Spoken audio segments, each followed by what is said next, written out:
ऊंचा हालेलुया, ऊंचा बोलते हैं हालेलुया। और रिसीव करो इस सामर्थ को जो तुम्हारे ऊपर आ रही है, जो सामर्थ तुम्हारे ऊपर आ रही है उसे रिसीव करो, रिसीव करो, रिसीव करो, रिसीव करो, रिसीव करो। टच। टॉपिक स्टार्ट करेंगे आज इस बात से, परमेश्वर का प्रेम क्या है। कितनों को बात समझ आती है? प्रेम शब्द हम सब समझते हैं। प्रेम शब्द का अर्थ आपको जितना पता है वो आप जानते हो, लेकिन बाइबल के अंदर इस शब्द को कितना बड़ा और किस तरीके से समझाया है, इसे हमने आज समझना है ताकि हम आज परमेश्वर के प्रेम को समझ सके। ये ऊपर चला दो, हालेलुया। तो परमेश्वर का प्रेम अनंत और असीम है। सबसे पहले परमेश्वर का प्रेम क्या है? अनंत और असीम है, और जिसकी तुलना दुनिया की किसी भी चीज से हम नहीं कर सकते। यह है परमेश्वर का प्रेम, हालेलुया। लेकिन इसको अगर हम बाइबल के अंदर और भी समझने की कोशिश करें, जैसे मान लो इस शब्द को, तो मे भी शायद हिब्रू में इसको हेसेड बोलते हैं। कैसे बोलते हैं? जिसका मतलब बहुत बड़ा है, करुणा, कृपा, दया, अटूट निष्ठा, हालेलुया। जो हिब्रू शब्द बाइबल के अंदर इस प्रेम शब्द का दिया गया है, और बाइबल के अंदर एक इस शब्द को और भी कहा गया है, अगापे भी कहा गया है, अनकंडीशनल लव। ये परमेश्वर का प्रेम है। ये मैं एक टॉपिक आपको क्यों दे रहा हूं, अभी कुछ समय बाद आपको समझ आना शुरू हो जाएगा, जैसे जैसे मैं आपको परमेश्वर का कलाम दूंगा। और आपने वचन सुनने में स्ट्रांग रहना है, हालेलुया। जैसे जैसे मैं आपसे बात करूं, आपने एकदम से जवाब देना, एक्टिव होकर, डिले बिल्कुल भी नहीं रहना है। जैसे दुनिया में जैसे एक बात है, जब आराधना करते हैं, वर्शिप जो लीड करते हैं वर्शिप को, तो जब वो वर्शिप लीड करते हैं तो हम उसके पीछे पीछे वर्शिप करते हैं या नहीं करते? इसी तरह अपने जब मैं वचन बोलता हूँ, कोई बात करता हूँ, तो उसको फटाफट बोलना है, फटाफट उस बात पर ध्यान देना है। ऐसे आप एक्टिव रहोगे, आप जागरूक रहोगे, और जैसे बाइबल में लिखा जागते रहो, वो वाला वचन तुम्हारी जिंदगी में क्या हो जाएगा? पूरा हो जाएगा, हालेलुया। और जब ये वचन पूरा होगा तो आपके अंदर वचन बैठ जाएगा यीशु मसीह के नाम से, और जो वचन आपके अंदर होगा उसके द्वारा आपके जीवन में फल आएगा। तो सबसे पहले मैं आपके लिए एक बुक से वचन पढ़ता हूं। अगर हिंदी का आप बाइबल रखते हो तो ये 959 पेज हो जाएगा। कितना? 959, जैसे बोलते हैं 959, किसमें? इसमें बोलते हैं पंजाबी में, ठीक है। इसका 3 वचन का मैं तुम्हें 22 और 23 वचन पढ़ाता हूं। क्या लिखा है? और इस बुक का नाम है विलाप गीत। बुक का नाम क्या है? विलाप गीत। और इस बुक से एक वचन पढ़ते हम 22 और 23। हम मिट नहीं गए, ये यहोवा की महा करुणा का फल है, क्योंकि उसकी दया अमर है। प्रीति भोर वह नई होती रहती है, प्रति भोर वह नहीं होती रहती है, तेरी सच्चाई महान है, हालेलुया। तो यहां पर हमने परमेश्वर के प्रेम के बारे में पढ़ा। किसके बारे में? जब हम परमेश्वर का वचन सुनते हैं तो याद रखना हमें क्या करना है, उसके मीनिंग को समझना है। यहां बैठे बैठे हम सबका काम क्या है? यहां पर परमेश्वर के वचन को समझना, उसकी बात को समझना। और जितने लोग इस चीज पर ध्यान देंगे, अकॉर्डिंग टू बाइबल, वो कभी शर्मिंदे नहीं होंगे, उनके कभी मां मुंह काले, अब बोलो उसके मुंह कभी काले, ऊंचा बोलो। जो परमेश्वर पर भरोसा रखते हैं, उसकी बात को समझते हैं, उसकी इच्छा पर चलते हैं, फिर से बोलो उनके मुंह कभी काले, तो आप वही लोग हो, आप कभी शर्मिंदे नहीं होंगे। तो यहां पर परमेश्वर का वचन ये कहता है कि हम इसीलिए नहीं मिटे क्योंकि परमेश्वर की महाकरुणा का फल है, महादया, जो मनुष्य की समझ से परे, वो वाली दया, वो वाली करुणा। लेकिन लिखा उसकी जो दया है वो भी अमर है, प्रति भोर उसकी महाकरुणा और उसकी जो अमर दया है, प्रति भोर वो आपके लिए नहीं होती जाती है। सोच कर देखो, ये परमेश्वर का वचन है। आकाश पृथ्वी टल जाएगी लेकिन उसकी बिंदु मात्रा भी वचन की नहीं टलेगी। जब हमें वचन पर फेथ होता है कि ऐसा परमेश्वर ने कहा है, ये परमेश्वर की बात है, तो याद रखना फिर वो वचन जीवित है। आपके अंदर वो जीवित वचन क्या करना शुरू कर देता है? काम करना शुरू कर देता है। फिर जीवित वचन से आपको पावर मिलती है, सामर्थ्य मिलती है। एक वचन और पढ़ते हैं हम यिर्मयाह की बुक से। हालेलुया।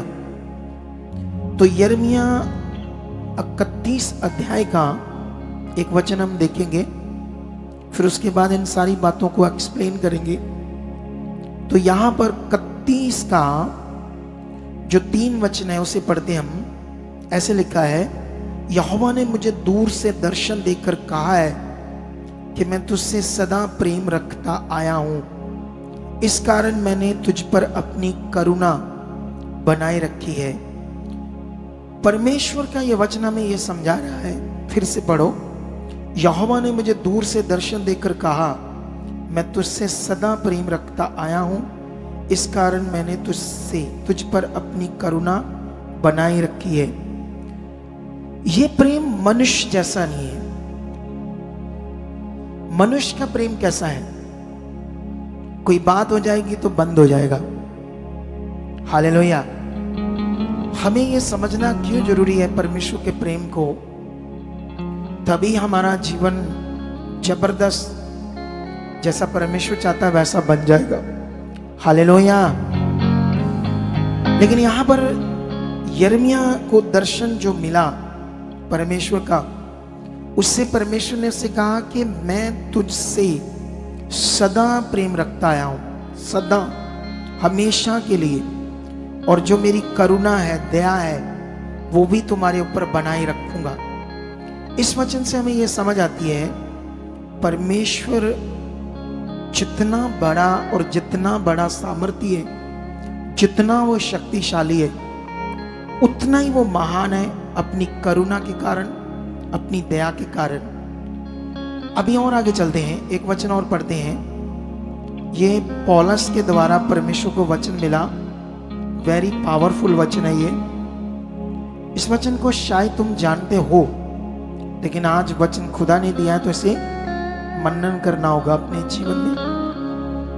और यहां पर ऐसे लिखा है 8 अध्याय का 37, 38, 39, परंतु इन सब बातों में हम उसके द्वारा जिसने हमसे प्रेम किया है। प्रेम किसने किया हमसे? परमेश्वर। हैसेट या अगापे, वो प्रेम जो अनंत असीम है, जिसकी तुलना इस दुनिया में किसी भी चीज से नहीं हो सकती, ऐसा प्रेम है परमेश्वर का। लेकिन यहां पर फिर से लिखा कि इन सब बातों में हम उसके द्वारा, मतलब परमेश्वर के द्वारा जिसने हमसे प्रेम किया, जयवंत से भी बढ़कर है हम लोग। फिर आगे लिखा, क्योंकि मैं निश्चय जानता हूं कि ना मृत्यु, ना जीवन, ना स्वर्गदूत, ना प्रधानताएं, ना वर्तमान, ना भविष्य, ना सामर्थ, ना ऊंचाई और ना गहराई और ना कोई और सृष्टि हमें परमेश्वर के प्रेम से जो हमारे प्रभु यीशु मसीह में अलग कर सकेगी। अब अगर तुम यीशु मसीह में हो तो दुनिया की कोई भी सृष्टि,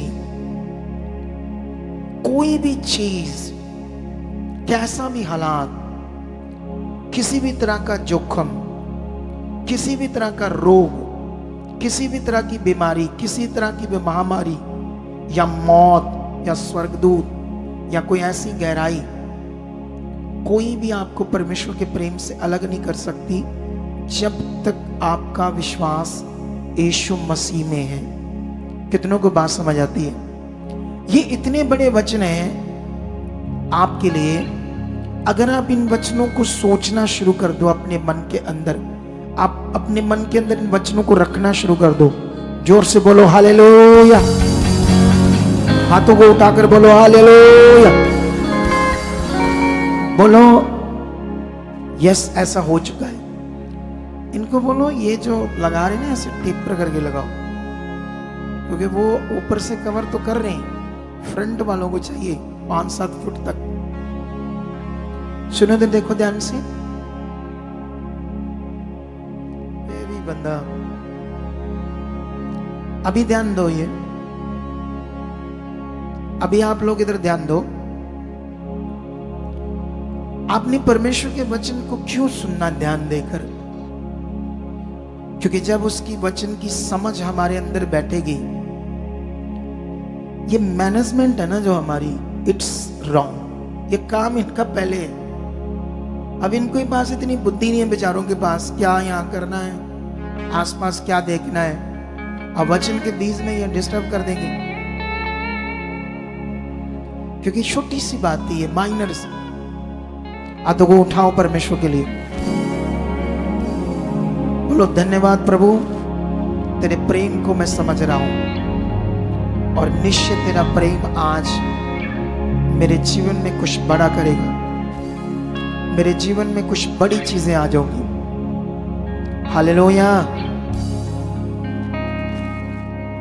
अब मैं बताऊंगा बीच में तो फिर सारा कुछ सही हो जाएगा, लेकिन इनको समझ नहीं आएगी क्या करना है। अब बस वचन सुनो, नहीं तो ये भी दुष्ट का काम होता है ताकि सही चीज आपके पास ना पहुंचे, और जो करने वाले उनको समझना है क्या करना है। ये कभी कभी दुष्ट ऐसी चीजें करता है, लेकिन याद रखना आप खुदा के लोग हो ताकि आप आगे बढ़ सको यीशु मसीह के नाम से। क्योंकि यहाँ हमारा आना नॉर्मल नहीं होता, यहाँ हमारा आना एक बड़ा खास विषय होता है, बहुत जबरदस्त वाला खास। हालेलुया। तो अभी हमने यहां से परमेश्वर के प्रेम को समझा। अब दुनिया में उसने जो प्रेम है दुनिया के हर व्यक्ति से किया ना परमेश्वर ने। बोलो, ये पूरा जो संसार है किसका है? परमेश्वर का है। हर इंसान किसका है? परमेश्वर का है। हर इंसान से उसने प्रेम किया, और जानते उसके लिए परमेश्वर ने क्या किया? पुत्र का रूप धारण किया। परमेश्वर ने पुत्र का रूप क्या किया? धारण किया। क्यों? हम जानते हैं ना, बाइबल में लिखा है परमेश्वर ने जगत से ऐसा प्रेम किया कि जगत के लिए अपना इकलौता पुत्र बलिदान कर दिया। क्योंकि जो गुनाह जगत के हैं, जो पाप जगत के हैं, जो क्राइम, जो गुनाह की जिंदगी इंसानों की है, उसको परमेश्वर ने पुत्र बनकर अपने ऊपर लिया। इसको कहते हैं अगापे प्रेम, इसको कहते हैं हिस्सेई प्रेम। हिब्रू का एक शब्द है जिसे आप लोगों ने समझना है। हालेलुया। कितनों को बात समझ आ रही है आज? बाइबल के अंदर एक स्टोरी है होशे नबी की। शायद मैंने आज से पहले तुम्हें ये कभी स्टोरी के बारे में नहीं बताया, लेकिन खुदावंद ने आज मुझे ये वचन दिया है ताकि मैं इस प्रेम के साथ साथ तुम्हें यहां से जल्दी जल्दी हटा दो। ये लोग यहां से जितने आगे बच्चे फटाफट से हटा दो इनको, और मेरे सामने ज्यादा नहीं खड़े होने चाहिए। इतनी किस बुद्धि के बंदे हैं, इनको पता है कि मैं हर बार ये बात बोलूंगा। फिर सारे खड़े हुए थे सेंटर में। अभी ध्यान दो आप लोग सारे। तो अब मैं जो बात आपको बता रहा हूं, होशे नबी, वहां से हम 2 वचन पढ़ेंगे, फिर मैं आपको एक्सप्लेन करता जाऊंगा उसकी स्टोरी, सिर्फ 2 वचन पढ़ने के बाद, ठीक है? फिर ऊपर वाला भी तुम्हें आज का वचन समझाऊंगा, ठीक है? तो यहां से हम शुरू करते हैं, बाइबल के अंदर जाते हैं हम होशे की बुक में, ठीक है? सबसे पहले होशे बुक मिलती हमें 1051 पेज पर मिलती, हिंदी की जो बुक है। आई डोंट नो पंजाबी का कितना पेज होगा, मुझे पता नहीं है, लेकिन मेरे पास हिंदी का तो मैं वो बोल रहा हूँ। होशे बुक 1 अध्याय उसका हम पढ़ेंगे, 2 से 3 तक वचन पढ़ेंगे। क्या लिखा? तब यहोवा ने होशे के द्वारा पहल बातें की। तब उसने होशे से ये कहा, जाकर एक वेश्या को अपनी पत्नी बना ले और उसके कुकर्म के बच्चों को अपने बच्चे कर ले, क्योंकि वह देश यहोवा के पीछे चलना छोड़कर वेश्या के सब सा बहुत काम करता है। अतः उसने जाकर दिपलेम की बेटी गोमोर को अपनी पत्नी कर लिया और वह उससे गर्भवती हुई और उससे एक पुत्र उत्पन्न हुआ। मैं एक वचन और पढ़ाता हूं, इससे ज्यादा नहीं पढ़ेंगे हम लोग, बाकी मैं तुम्हें खुद समझाऊंगा। इसका 3 वचन को भी पढ़ते हैं हम। क्या लिखा है? 3 का 1 से पढ़ते हैं। फिर यहोवा ने मुझसे कहा, अब होशे बोल रहा है, अब जाकर एक ऐसी स्त्री से प्रीति कर जो व्यभिचारिणी होने पर भी अपने प्रिय की प्यारी हो, क्योंकि उसी भांति यदि इज़राइली पराये देवताओं की ओर फिरे और दाख की टिक्कियों से प्रीति रखते हैं, तो भी यहोवा उनसे प्रीति रखता है। अब इस स्टोरी को आपने समझना है सारा। मैंने इतना सा वचन तुम्हें पढ़ा दिया है। अगर तुम सारी बाइबल भी पढ़ोगे, ये वाली बुक होशे, तो शायद ही तुम्हें कुछ ज्यादा बातें समझ आ पाएगी, क्योंकि इसको लिखा ही इस ढंग से गया है। अगर आप इसको बहुत 2, 4, 5 बार पढ़ोगे तो कुछ बातें आपको समझ आ जाएगी, लेकिन मैं आपको आज आसान करके ये बात समझाना चाहता हूं, ताकि आपको समझ लगे कि ये ऐसे परमेश्वर ने एक बड़ा वचन होशे को, जो परमेश्वर का एक पवित्र दास, एक नबी, एक भविष्यवक्ता, उसको दर्शन में बताया कि ये जो औरत है, जो वैश्या है, जो व्यभिचारिणी है, इससे तो शादी कर। अब जब उसको दर्शन दिया तो वो एकदम से परेशान हो गया, बहुत सोचने लगा कि ये मेरे मन की बात है या कहां से बात आई, या परमेश्वर ने मुझे बताई है। तो फिर वो सोचने लगा और प्रार्थना करने लगा, लेकिन क्लियर हुआ कि ये बात परमेश्वर ने उससे बोली थी। और जब उन परमेश्वर ने बोली तो वो परमेश्वर के आगे दुहाई दे रहा है, मैं कैसे उससे शादी कर सकता हूं? प्रभु आप तो जानते हो, अजनबियों से वो रात बिताती है, उसका जीवन इतना गंदा, पूरा इजरायली लोग जानते हैं कि ये एक वैश्या है। वो देखने में बहुत सुंदर थी, उसका बाहरी रूप, लेकिन वो वैश्या थी। लेकिन वो परमेश्वर से प्रार्थना करने लगा, जब मैं उससे शादी करूंगा, अगर वो फिर ऐसे काम करेगी तो मैं कैसे इस दुख को झेल पाऊंगा, कैसे मैं जी पाऊंगा? परमेश्वर ये कैसी परीक्षा है, ये कैसी कठिन विवाहता है मेरे साथ, कि जो आपने ये मुझे वचन पूरा करने को दिया है। लेकिन वो परमेश्वर का नबी था, उसने बहुत ऐसी बातें परमेश्वर के सामने रखी, लेकिन परमेश्वर कहता जो मैं बोल रहा हूं तू कर। फिर वो जाता है सिटी में, उस नगर में, जहां वो उन गलियों में, उन रंगरलियों में, उन नाच गानों में मस्त सी लोगों से पैसे लेती थी और वैश्या का काम करती थी। लेकिन उसको जाकर वो कहता है कि मैं तुमसे शादी करना चाहता हूं। लेकिन उसने कहा हंसकर, तुम मुझे जानते नहीं मैं कौन हूं, तुम क्या मेरे बारे नहीं जानते? उसने कहा मैं परमेश्वर का एक नबी हूं और परमेश्वर ने मुझे तेरे पास भेजा है। अब मैं नहीं जानता कि परमेश्वर ने मुझे ऐसा क्यों कहा है, लेकिन मुझे यहोवा का वचन पूरा करना है क्योंकि मेरे खुदा का वचन है। बाइबल में लिखा, वो हंसती है, वो कहती है मैं कभी भी टिक नहीं पाऊंगी तेरे घर, क्योंकि मुझे ऐसी जिंदगी जीने की आदत नहीं है। मुझे जो आदत है उससे मैं बाहर नहीं आ सकती, उससे मैं कभी भी रुक नहीं सकती। लेकिन वो कहता है कि मुझे खुदा ने कहा है और मैं तुम्हारे पास आया हूं। फिर उसका मन पता नहीं क्यों बदलता है और उससे वो शादी कर लेती है। फिर वो उसे अपने घर ले जाता है, 1-2 दिन उसके साथ रहती है और फिर रात को निकल जाती है फिर अजनबियों के पास। जब वो वापस आती है तो वो बड़ा दुख में होता है, परेशानी में होता है कि मैंने परमेश्वर से पहले कहा था कि मेरे लिए सामना करना मुश्किल है, मेरे लिए इसे झेलना मुश्किल है।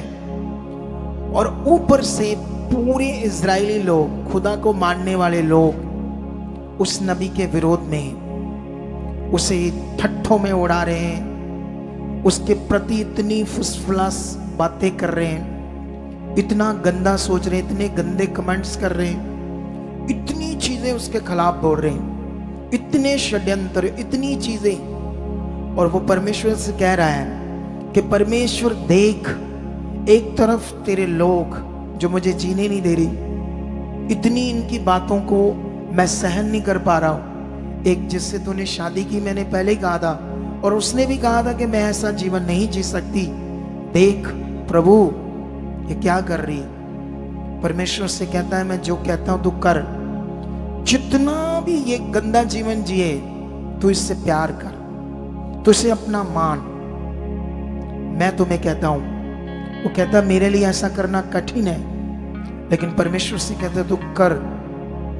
फिर वो प्रार्थना में है, परमेश्वर को वचन को पूरा कर रहा है। और जब वो परमेश्वर के वचन को पूरा करता है, फिर उससे एक बच्चा पैदा होता है, फिर एक बेटी पैदा होती है, फिर एक बेटा पैदा होता है, 2 बेटे और 1 बेटी।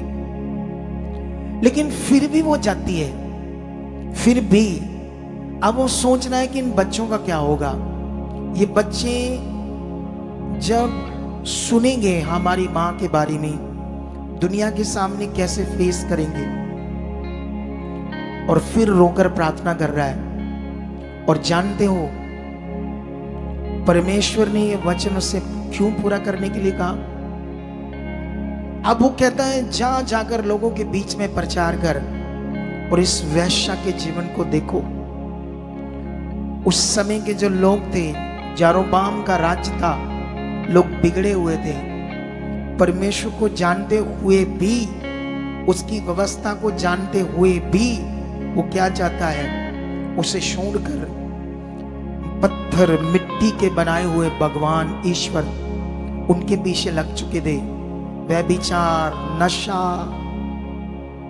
मतलब सब कुछ वैश्या से भी खतरनाक वो लोग कर रहे थे। इसीलिए परमेश्वर ने उससे कहा कि अब इनसे बात करके, ये मुझे खुदा ने कहा है कि जैसे खुदा ने एक वैश्या के साथ मुझे प्रेम करने के लिए कहा और मैंने हर हालत में इससे प्रेम किया। एक बार तो ऐसा भी होता है कि जिन मालिकों के साथ वो रहती है, जिन लोगों के साथ उसके रिश्ते हैं, उनके पास शादी बच्चे होने के बाद भी एक बार जाती है। और जानते क्या होता है, उन लोगों ने सोचा कि इसकी तो शादी होगी, अब हमारे लिए ये इतने काम की नहीं है, क्या जाने का वापस से अच्छा सो बेच ही दो। उन्होंने उसकी नीलामी लगा दी। बाइबल में लिखा फिर होशिया ने कितना अनाज और कितनी पैसा देकर उसको खरीद कर वापस लाया। और जानते ये वचन किस विषय को दर्शाता है? यीशु मसीह की कुर्बानी को। बाइबल में लिखा यीशु मसीह के लहू के द्वारा हम खरीदे हुए हैं। अब परमेश्वर के प्रेम को हमें समझना होगा। वो चाहता तो इज़राइल को या दुनिया को पूरी तरह नष्ट कर सकता है, लेकिन परमेश्वर चाहता है इंसान नाश ना हो, वो बचाया जाए।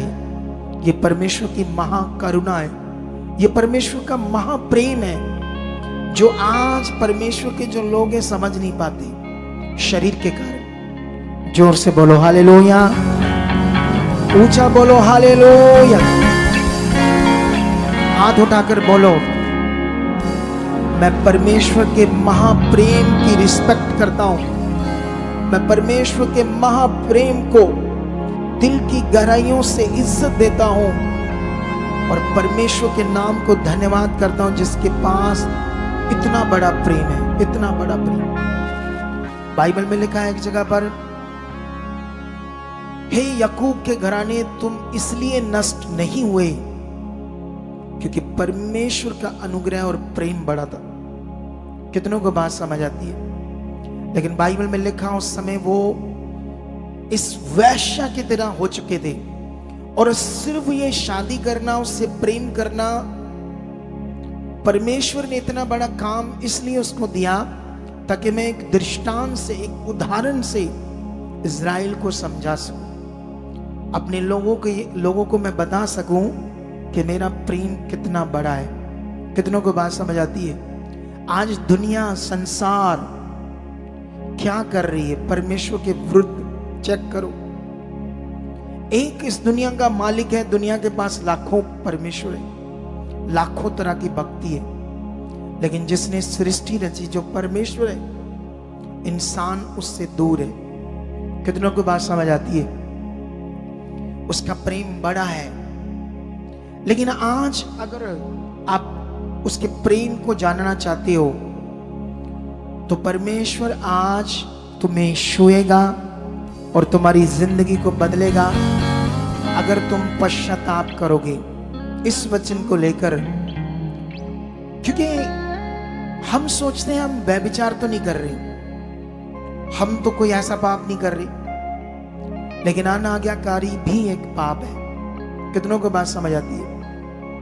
अनाज्ञाकारी, परमेश्वर पर भरोसा ना रखना, यह भी एक पाप है। परमेश्वर की धार्मिकता ना करना, यह भी एक पाप है और यह खतरनाक पाप है। बाइबल के अकॉर्डिंग वो वैश्या जैसे लोगों को क्षमा करने के लिए तैयार था, वैश्या जैसे लोगों को, लेकिन वो चाहता था मेरे साथ चले। जो चीज ईश्वर नहीं है, जो पत्थर मिट्टी की चीज है, उस पर वो बिलीव ना करे, नाश ना हो, वो मुझे जाने, वो मेरे प्रेम को जाने। आज कलीसियाएं जो है वो परफेक्ट नहीं है, सिद्ध नहीं है। क्यों? क्योंकि वो बहुत सारी बातों में आगे पीछे रहते हैं, उनके पास सही से ज्ञान नहीं, उनके पास सही से परमेश्वर के साथ समझ नहीं है। आज जब हम गवाहियां सुन रहे थे तो वो लोग, कई तरह की गवाहियां हम सुन रहे थे जिसमें वो यीशु मसीह में तो आ गए, लेकिन यीशु मसीह में आने के बाद उनके हालात नहीं जा रहे, उनके रोग नहीं जा रहे, उनकी बीमारियां नहीं जा रही। लेकिन जब यहां आते हैं उन्हें समझ आती है। कितनी गवाहियां ऐसे आज आपने सुनी, आपको उन गवाहियों को दोबारा सुनना चाहिए, उनको अपने जीवन में, सोच में, मन में मनन करना चाहिए।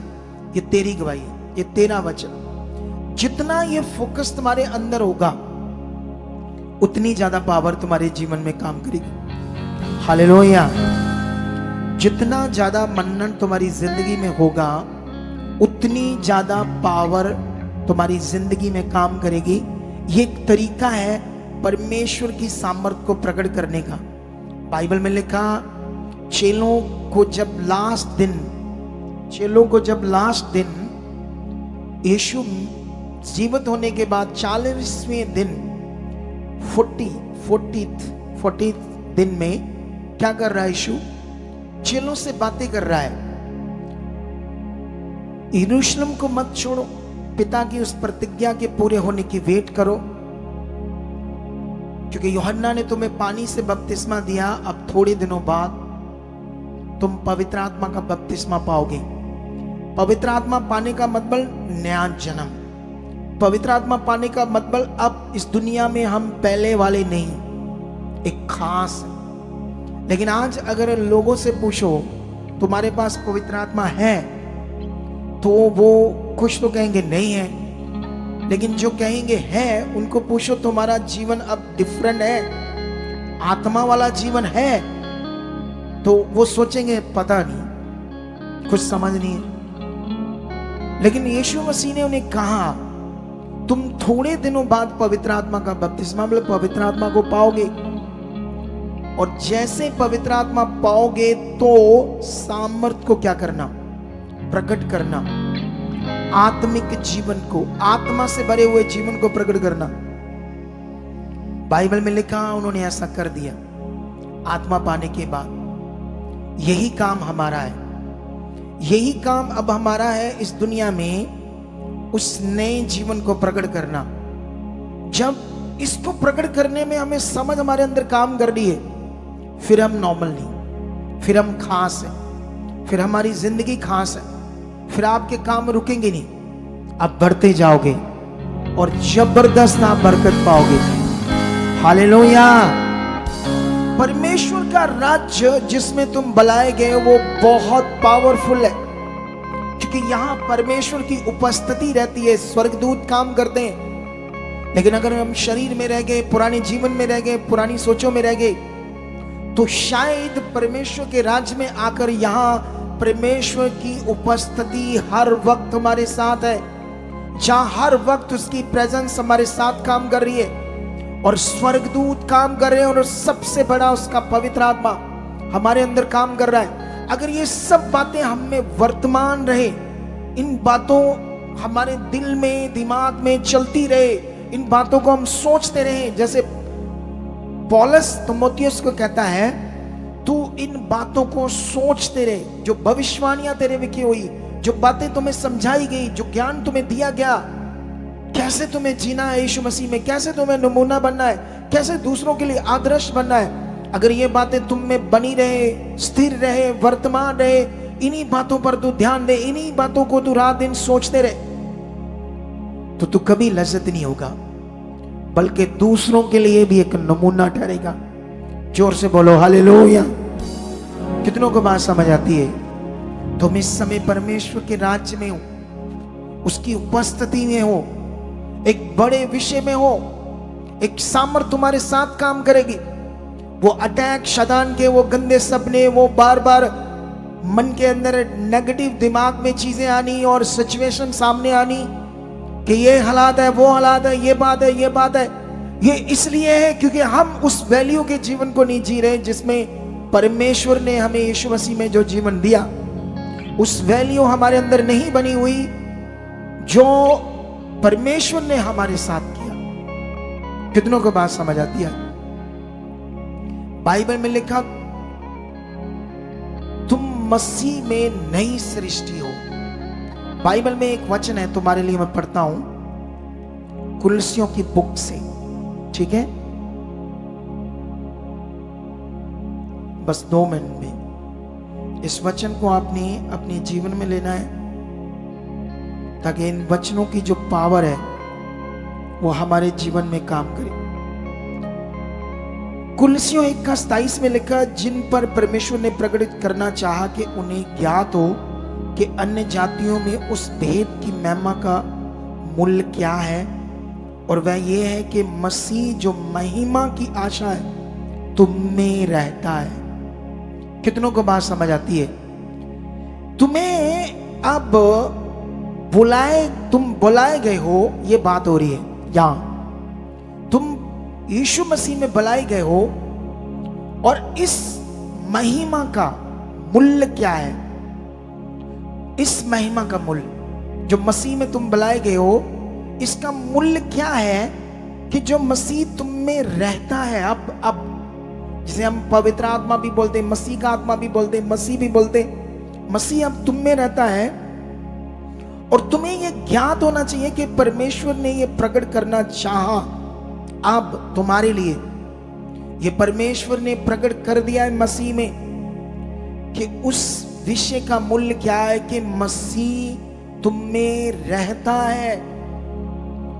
अगर ये वचन मेरे दिमाग में कभी विश्वास के साथ नहीं है, समझ के साथ नहीं है कि मसीह मुझ में रहता है, वो ग्लोरी, वो महिमा का मसीह जो मुर्दों में जी उठा, वो मुझ में रहता है।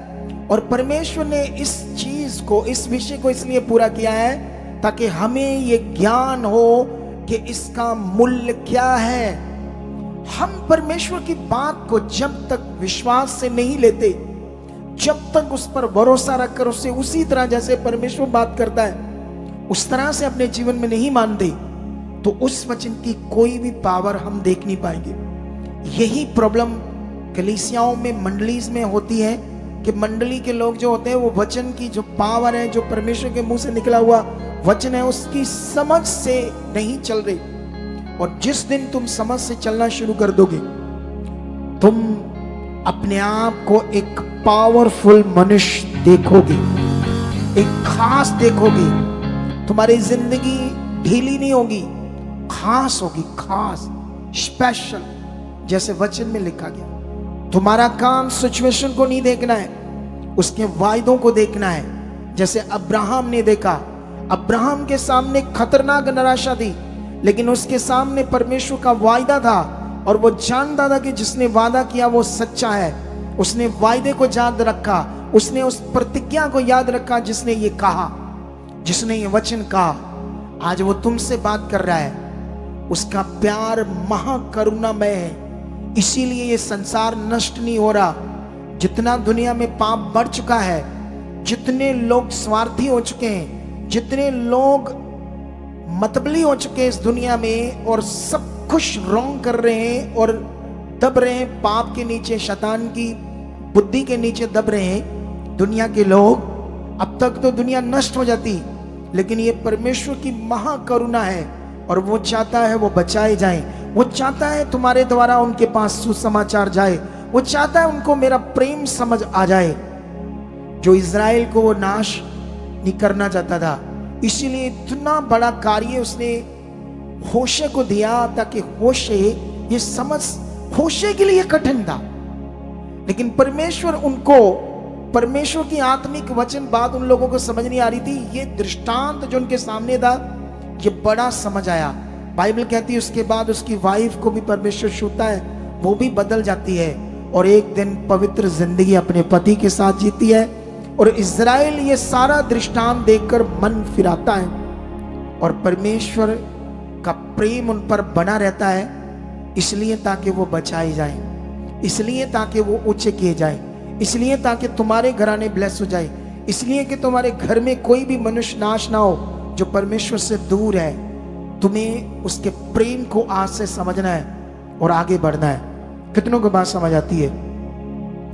बाइबल के अंदर प्रेरितों के बुक में आज एक दृष्टांत समझाता हूं मैं तुमको, जल्दी जल्दी कोशिश करता हूं मैं, ताकि मैं इस वचन को तुम्हारे लिए क्यों समझाना चाहता हूं। ये वचन जो है ये कभी कभी लोगों को समझ नहीं है कि ये वचन क्या है। यहां पर हनन्या 5 अध्याय और सफीरा, सफीरा जो है वो हनन्या की पत्नी है, ठीक है। ये वो टाइम था जब यीशु मसीह क्रूस पर चढ़कर मुर्दों में से जिंदा हुआ, और उसके बाद अगर आप 2 अध्याय 3 अध्याय 4 अध्याय पढ़ोगे तो वहां पर जो लोग थे वो इतने आनंद में थे और रोज संगति में थे। तुम में से कोई पता नहीं महीने बाद आता है चर्च में, मंडली में, कोई पता नहीं 4 महीने बाद, कोई साल बाद दूसरे स्टेट से, और कोई लोकल पंजाब से भी या पंजाब के बॉर्डर से भी पता नहीं कब आते हैं, हफ्ते बाद या 15 दिन बाद। लेकिन बाइबल में लिखा ये लोग यीशु मसीह के जाने के बाद रोज संगति में थे, और जानते ये क्या कर रहे थे, अपनी जमीन घर जिनके पास ज्यादा था, जैसे 2 घर 1 घर बेच रहे थे और प्रेरितों को दे रहे थे। आज कोई करता है ऐसा परमेश्वर के काम के लिए? कोई भी नहीं करता। कहते पापा जी ਤੁਹਾਡਾ ਹੈਗਾ ਤੇ ਉਹ ਵੀ दे दो सानू, कोई प्लाट प्लूट हैगा आपका वो दे दो, भूखे हैं हम बड़े, थोड़ा सा ये डालो। क्या करते हैं आप लोग? कितनों को बात समझ आती? बाइबल को चेक करो उस समय का टाइम। बाइबल में लिखा वो अपनी संपत्ति, जिसके पास 10 खेत हैं, वो 5 बेच रहा है और 5 प्रेरितों के आगे रख रहा है उसको, धन को, ताकि किंगडम का काम बढ़े और लोगों के लिए भी बहुत कुछ हो। ऐसा था आनंद। वहां पर एक रचना पढ़ोगे तो यहां पर एक स्टोरी है प्रेरितों की बुक 4 का 36 और 37 में। यूसुफ नाम साइप्रस का एक लेवी था, जिसका नाम प्रेरितों ने बरनबास रखा था। उसकी कुछ भूमि थी जिसे उसने बेचा और दाम के रुपए लाकर प्रेरितों के पांव में रख दिए। बाइबल में लिखा ये एक लेवी था बरनबास।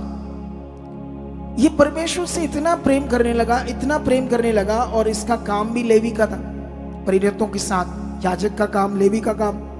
अब इसे बिजनेस नहीं करना था, सेवा करनी थी। तो इसने सोचा जब मैं सेवा करूंगा तो मेरा तो सेवा से चल जाएगा चीजें। लेकिन उसने क्या किया, अपनी उस भूमि को बेचकर प्रेरितों के पांव के आगे वो सारा धन रख दिया।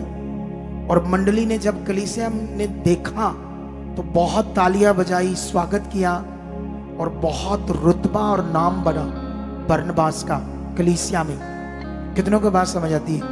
आज जब यहाँ कोई लंगर लगाता है, या आज यहाँ कोई चर्च में कोई चर्च का बड़ा काम कर देता है, मान लो कोई 10 लाख का कोई चीज यहाँ करता है, या हमें एलईडी की जरूरत है, पीछे हम प्लान कर रहे हैं, ये खर्चा है कोई 20-25 लाख का, क्योंकि अब हमें करना पड़ेगा, ठीक है।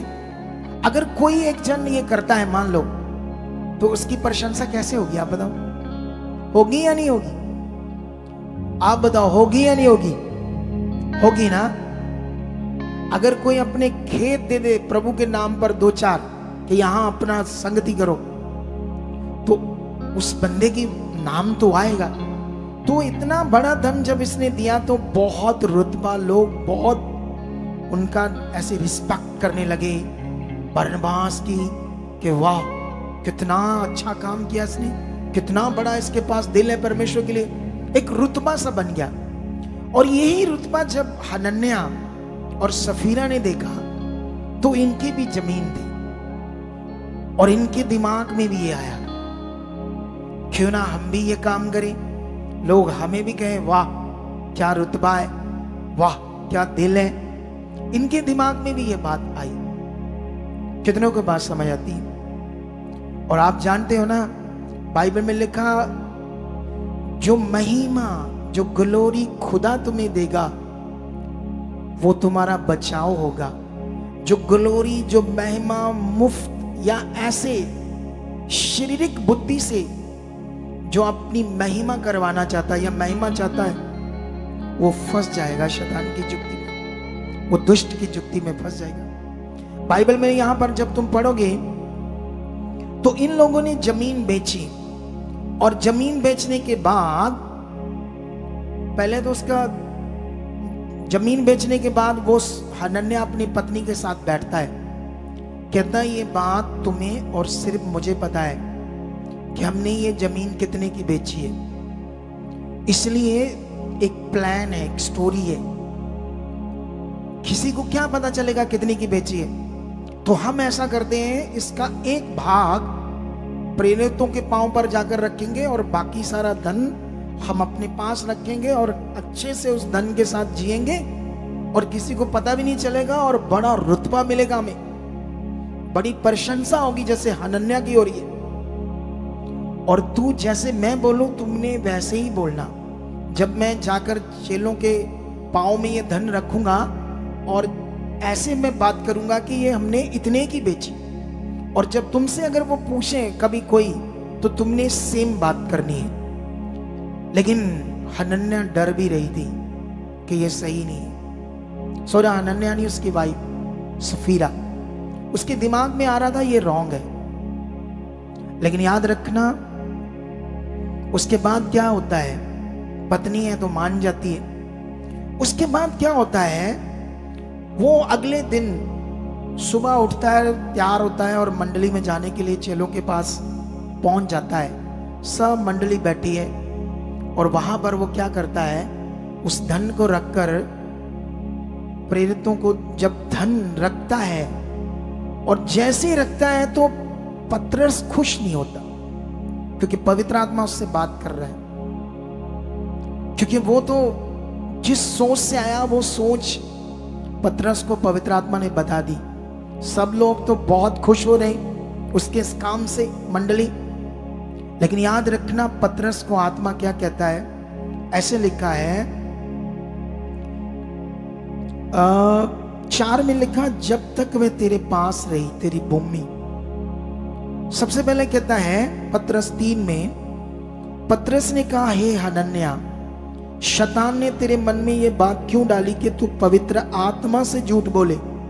क्योंकि ये झूठ मनुष्य के साथ नहीं था, ये पवित्र आत्मा के साथ था। तुम मनुष्य के साथ झूठ बोल सकते हो, क्षमा हो जाएगा, लेकिन बाइबल में लिखा जो पवित्र आत्मा का विरोध करेगा, जो पवित्र आत्मा को ठट्ठे में उड़ाएगा, उसका गुनाह कभी क्षमा नहीं होगा।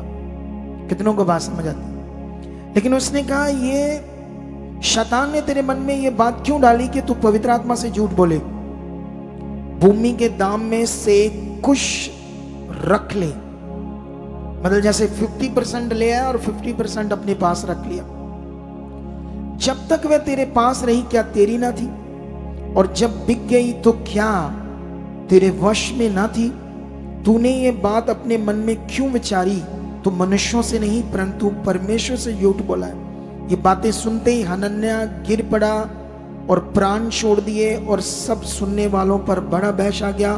फिर जवानों ने उठकर उसकी अर्थी बनाई और बाहर ले जाकर कब्र में गाड़ दिया। और बाइबल में ये चेक करना क्या हुआ, अगर इसको और पढ़ते हम, उसके बाद सफीरा घर में वेट कर रही है कि अब तक तो वो आ जाना चाहिए। 1 घंटा, 2 घंटे, 4 घंटे, 5 घंटे, जब ज्यादा टाइम हो गया तो उसको बेचैनी बढ़ गई, क्या हुआ, क्यों नहीं आए मेरा पति? तो वो अपने सबसे अच्छे कपड़े निकालती है ताकि आज हमारा बहुत सम्मान इज्जत होनी है, तो मैं अच्छे कपड़े पहनकर जाऊंगी। तो तैयार शार होकर जाती है और जैसे पतरस के पास पहुंचती है तो पतरस उससे बात क्या करता है। 8 में कहता है, तब पतरस ने उससे कहा, मुझे बता, क्या तुमने ये भूमि इतने में ही बेची थी?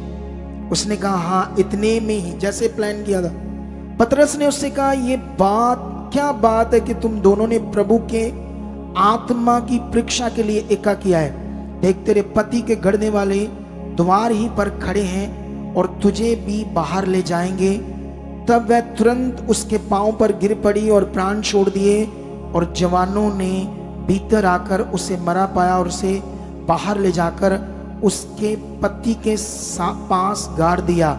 सारी कलीसिया पर इन बातों के सब सुनने वालों पर बड़ा बहस आ गया। उस समय की मंडली इस इंसिडेंट से बहुत डरने लगी और परमेश्वर का भय मानने लगी और परमेश्वर के साथ राइट चलने लगी। कितनों को बात समझ आती है?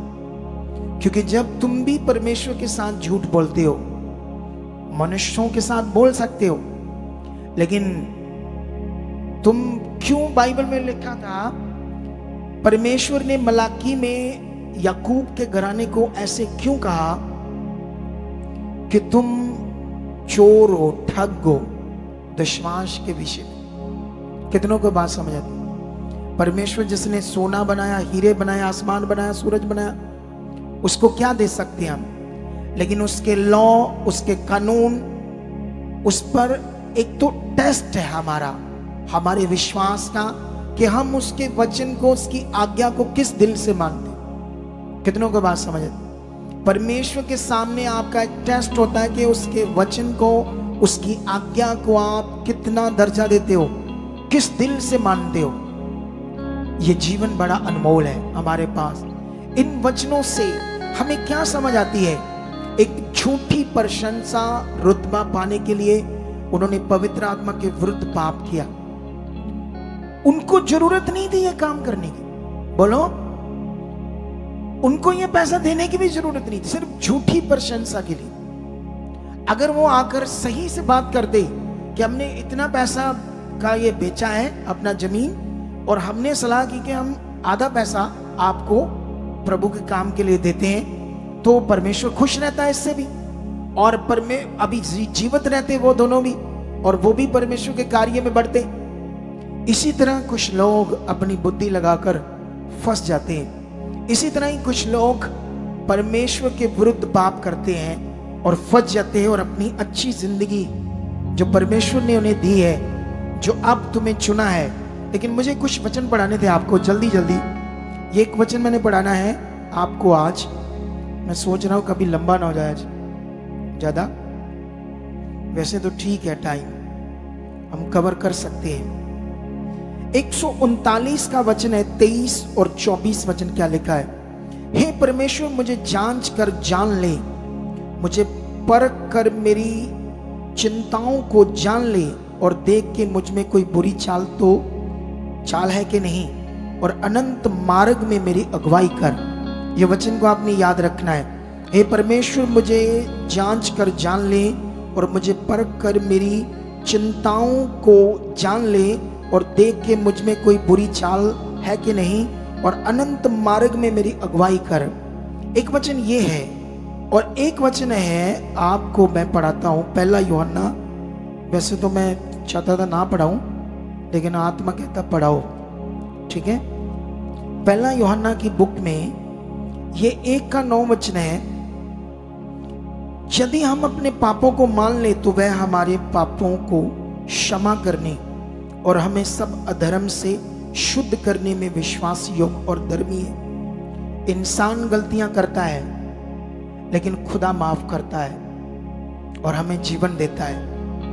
जितनी चीजें तुम्हें समझ आती है कि मैं गलत कर रहा हूं, उससे क्षमा मांगो और उसमें बढ़ो, उसके वचनों को पूरा करो। नीति वचन का एक वचन पढ़ते हैं, जबरदस्त वचन है ये भी, ठीक है। नीति वचन से हम 11 अध्याय का एक वचन देखेंगे, ठीक है। 11 का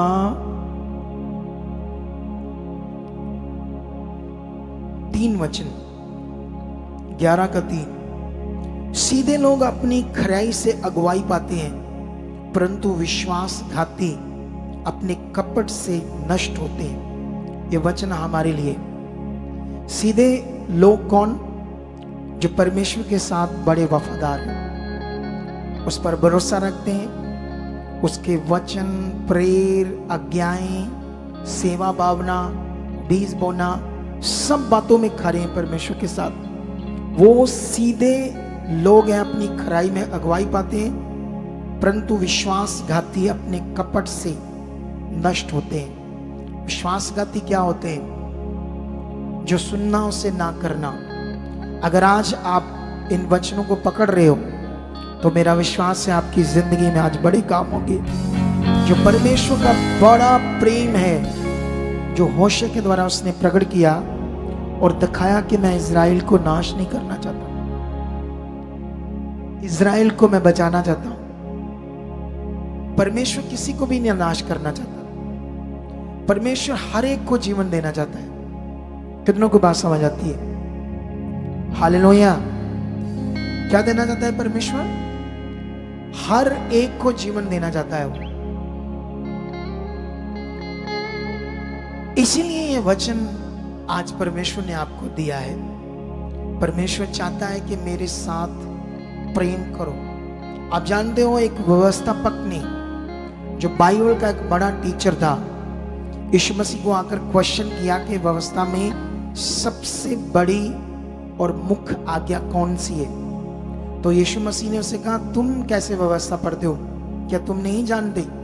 फिर वो कहता, हाँ, सारे मन, सारी बुद्धि, सारी जान से परमेश्वर को प्यार कर। तो यीशु मसीह ने कहा, हाँ, तुम ऐसा ही करो, और अपने साथ अपने पड़ोसी से भी क्या करो? प्रेम करो। अब पहले और मुख्य और बड़ी आज्ञा यह है कि हम सारे दिल, सारी बुद्धि, सारी जान से किसको प्यार करें। अब चेक करना आपके अंदर ये प्यार है परमेश्वर के लिए। क्या दुनिया के सामने परमेश्वर के प्रेम को प्रकट कर सकते हैं आप? दुनिया के सामने आप गवाही दे सकते हो कि प्रभु यीशु मसीह मेरा प्रभु है और मैं उस पर भरोसा रखता हूं? क्या दुनिया के सामने आप गवाही दे सकते हो? क्या अपने प्रेम को वो प्रकट कर सकते हो? क्या दुनिया के सामने अपने प्रेम को जाहिर कर सकते हो? क्या दुनिया के सामने ये बता सकते हो कि वो सच्चा परमेश्वर है और आपको पाप से क्षमा कर सकता है, आपको इन दुविधाओं से, इन प्रॉब्लम से बाहर कर सकता है? अगर तुम प्रॉब्लम में हो तो ये विश्वास की कमी है, ये रिश्ते की कमी है, ये प्रेम की कमी है। कितनों को बात समझ आती है? जिस दिन तुम्हारे अंदर ये दिल है बड़ा वाला, और फिर उसके बाद तुम्हारे हालात नहीं रहेंगे, क्योंकि उनको यीशु मसीह ने खत्म कर दिया है, शैतान के सिर को कुचल दिया है, तुम्हारे लिए कोड़े खाकर बीमारियों को खत्म कर दिया गया है। वो रोग बीमारियां तुम्हारे ऊपर राज्य नहीं कर सकती, दुष्ट आत्माएं तुम्हारे ऊपर अटैक नहीं कर सकती, और गरीबी का शराब तुम्हारी जिंदगी में नहीं बना रह सकता, क्योंकि उसे खत्म कर दिया गया है। तुम्हारे मार्गों को खोल दिया गया है, तुम्हारे बंधनों को तोड़ दिया गया है, तुम्हारे शराबों को खत्म कर दिया गया है, और परमेश्वर का प्रेम तुम्हारे ऊपर प्रकट हो चुका है क्रूस के द्वारा, और तुम चुने गए हो। लेकिन उसकी ग्लोरी वो चाहता है, और तुम्हारी जिंदगियों में भी वो अपनी महिमा चाहता है। कितनों को बात समझ आती है? इस वचन को फिर सुनना होगा आपको। जो मैं बोलता हूं वो आत्मा की बात है। जिस दिन तुम्हारे अंदर ये बातें बैठनी शुरू हुई, इन पर मनन शुरू हो गया, क्योंकि इतने जीवित और पावरफुल ये वचन है, इनको जब तुम सोचना शुरू कर दोगे, याद रखना शुरू कर दोगे, इन बातों पर ध्यान देना शुरू कर दोगे, और तुम फिर नॉर्मल नहीं, नीचे नहीं, डाउन नहीं, जबरदस्त ऊपर जाओगे। हालेलुया। कोई चीज तुम्हें गिरा नहीं पाएगी, कोई चीज तुम्हें हिला नहीं पाएगा, कोई शैतान की जुक्ति तुम्हें फेल नहीं कर पाएगी। ये परमेश्वर का वायदा है।